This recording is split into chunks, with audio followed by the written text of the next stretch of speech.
શહેર ફરતી સડક ઉપરથી વિદેશી દારૂ ભરેલ કાર સાથે ઈસમને લોકલ ક્રાઇમ બ્રાન્ચે ઝડપી લીધો। લોકલ ક્રાઇમ બ્રાન્ચની ટીમ પેટ્રોલિંગમાં હતી તે વેળાએ બાતમી મળી હતી કે હાર્દિકભાઈ દુલાભાઈ ગોહિલ કારમાં વિદેશી દારૂ રાખી શિવાજી સર્કલથી સુભાષનગર રોડ ઉપર ઊભા છે।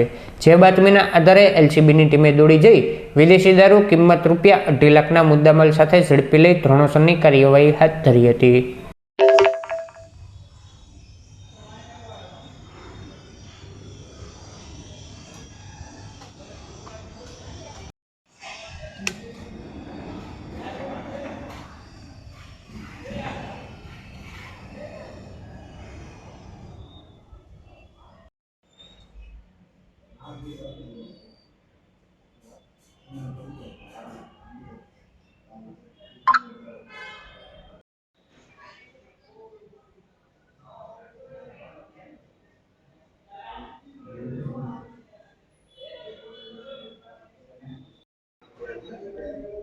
हार्दिक क्यों ना